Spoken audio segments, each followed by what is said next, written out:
Sportsline podcast. I'm Andrew Damelin, sitting in for Bubba O'Neill.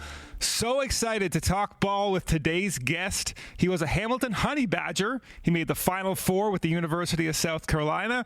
He's represented Canada's men's basketball team. He's currently a guard with the Vancouver Bandits, and he was my broadcast partner for the Raptors 905. His name is Duane Notice. Duane, how are you?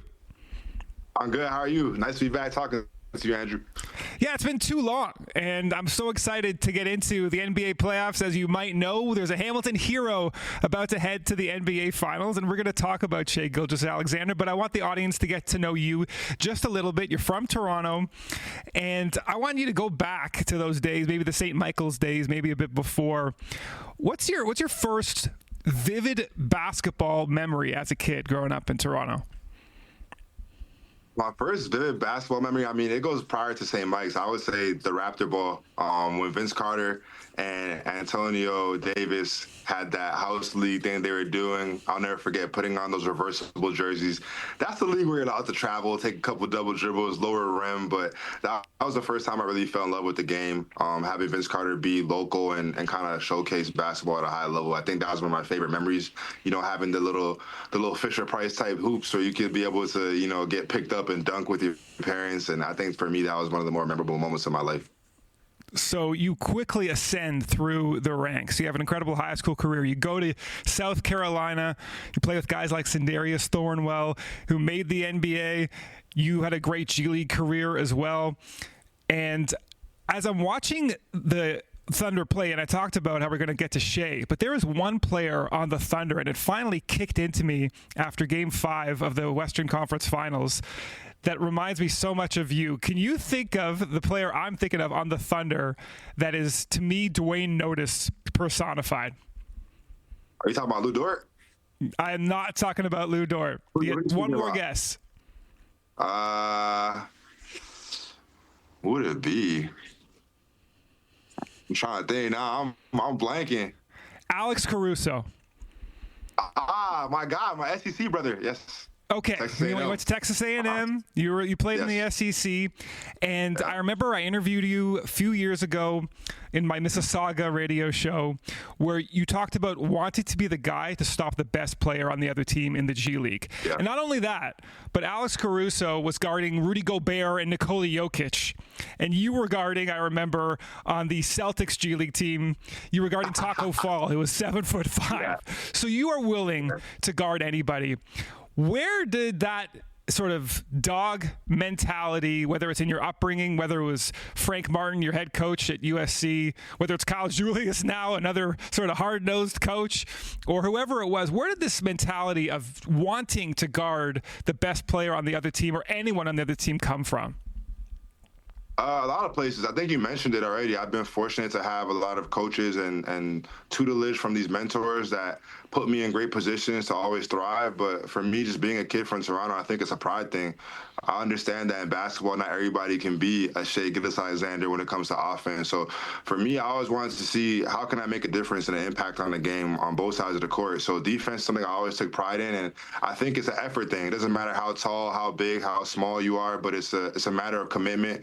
And I want to know that the guy beside me has the same type of desire to stop their man. So for me, I want to be able to impact the game on both sides of the court, and I always took pride on defense because it got my offense going as well. And just being the head of the snake, like you said, when I played for Frank Martin, him recognizing that, when I played for Kyle Julius and them bringing out that tenacity in me, just that pit bull mentality, I think it's something that I carry with me everywhere I go, and it's so infectious, right? Like when you see someone on your team, even on the team that I'm playing on now, when I see guys picking up full court, when I see guys fighting through ball screens, talking at a high level, it just really reignites the offense on the other end, and it makes the team better as a whole. So I always take that challenge, man. I want to be able to stop the best player because I love the game of basketball, and I'm always, enamored with some of the guys and the skill set, and I want to think about ways I can, cut their water off, as we like to say. So for me, I'll always be a guy that takes pride in playing defense no matter what. Plus, for the younger players out there that are listening, again, some like me, I've been on teams where, I've scored 20 points a game and been on teams where I don't score 20 points a game. But the reason why I'm always able to play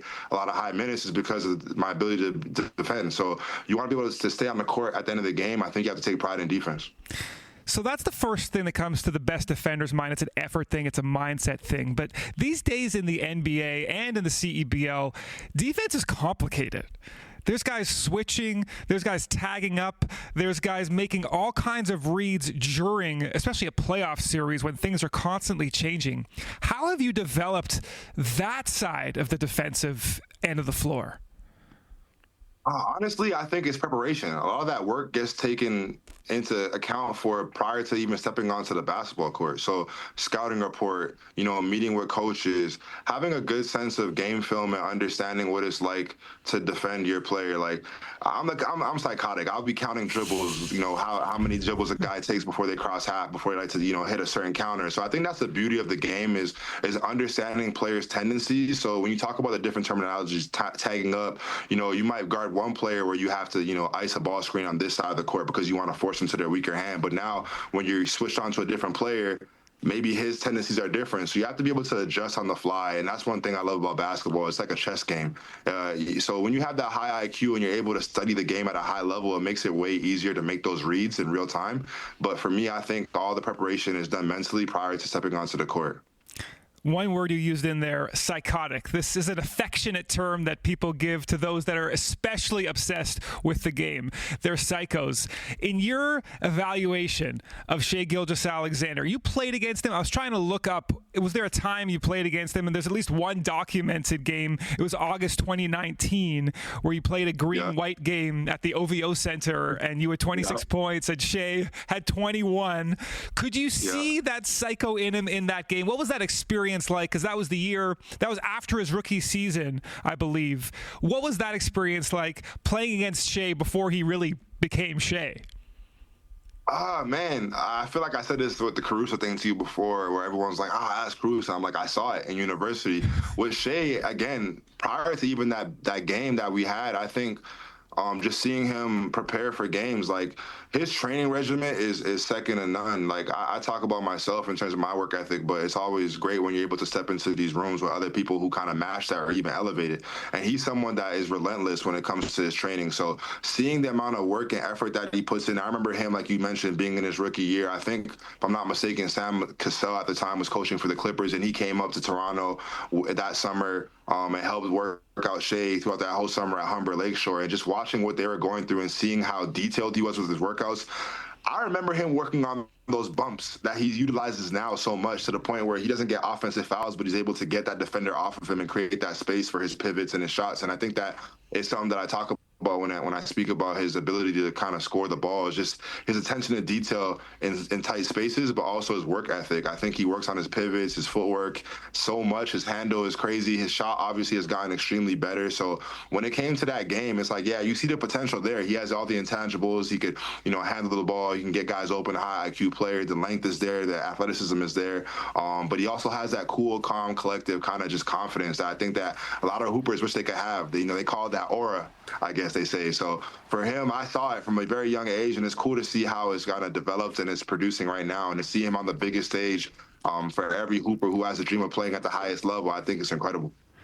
I love listening to his interviews and his press conferences, because he's always the player of the game, and he's always getting asked similar questions, and he's always gives the interviewer the respect of a thoughtful answer and the maturity that he's shown in this process. I mean, he's only 26 years old, but he's clearly the leader of this team. You've just turned 30 years old. You've, at some point, transitioned from guy trying to learn from the old heads to, I don't want to call you an old head, but you're a leader in every stop you've had for the last few years. What goes into, in terms of your leadership process and your transformation, at what point and what lessons did you take to become someone that another person can look at and be that leader for them? I think it comes with experience. That's the first thing. Like, being able to be respected as a leader, you have to put in work. You have to actually have gone through a lot of things when it comes to your basketball career, just life in general. But I've had a lot of great leaders growing up, and I just try to take heed from whatever they taught me. I'm more of a guy that likes to lead by example. So I like to do things the right way as much as possible. 9 times out of 10, I try to do things on and off the court as best of my ability so that the guy beside me can understand this is the proper way to how to, maybe abide by these type of philosophies, and you'll be successful. And it's not to say it's right or wrong, but that's just how I operate. And then when it comes to, as I've gotten older, I've been able to use my voice and find my voice more. So now I'm a little bit more vocal. I'm able to pull guys aside on and off the court and tell them, hey, man, well, I did this and this wasn't effective for me, or if you look at that. And I think also, Andrew, having the benefit of being hurt, man, like, it's a beauty in disguise. Obviously, I had a crazy injury, and I hated it, and it took me out the game for a long time. I felt like the sport that I loved and that's provided for my family and myself for so long was just stripped away from me. But it also allowed me to take time and see the game from a different viewpoint, and now my perspective is different, so it's able to slow the game down, and now it's like, I won't call it easier. It's definitely not easier, but it's simpler, if that makes sense. So now it's more... It's slowed down to the point where I'm able to really tell guys, like, okay, this is what I saw on this read, this is what I saw here, or this is what I think you should include into your regimen, into your process to help you be better, because I've seen other players like you do this or do that. So I think it just comes with experience, it comes with time, it comes with practice, but it also comes with just the ability to step up to the plate and just embrace being a leader. You mentioned your injury, 2020, you tear your Achilles and your calf in the CEBL bubble, if I'm not mistaken. And yeah, we've talked about the recovery you've had, and lots of players mention how it's at least half mental and half physical getting back. And, listen, SJ didn't have an injury similar to yours, but he missed significant time during his third or fourth season as well with an ankle injury, and perhaps he gained some experience sort of watching from the sidelines as well. Coming back now, you've been back, quote unquote, for this is your third full season back from the injury. The Yes. mental hurdle now, are you fully past it, and is it just about basketball now, or is it still something that's hovers around in your mind as you play? I think it always hovers around. It's like anything in life. You take a step and you kind of fall down, and you got to be able to get back up, right? So it's fighting through adversity. Something that I've been living by recently is that adversity is a privilege. So being able to go through problems, I think, is something that we have to endure to become better as people on the other sides.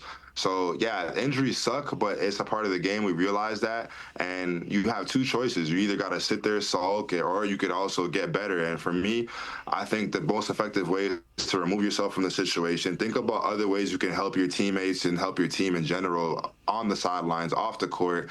And in doing so, I think that the basketball gods will reward you, and you'll be able to kind of, bounce back from that. But yes, it's definitely something that's like a traumatic thing, and it stays in my mind, specifically, Andrew, because I feel like after I had my Achilles rupture, I've been seeing so many more Achilles ruptures, whether it's in the NFL or in the NBA. So now it's to the point now where sometimes when it happens, I kind of, and I'm like, yeah, like, Jason Tatum, for example, I literally dropped a tear when it happened, not because I'm the biggest Jason Tatum fan. Like, we got Duke out of there on my route to the Final Four, so I don't care about them like that. But just knowing that, man, non-contact injury, playing a great game, because I was having a great game as well in the CBL when it happened. And it's just like, now you start playing through your mind, what are the things that I did wrong as a player as to why that happened? And it's like, yo, you took that same step 1,000 times that day. So I think for me, when I see stuff like that, it makes me remember of how far I came.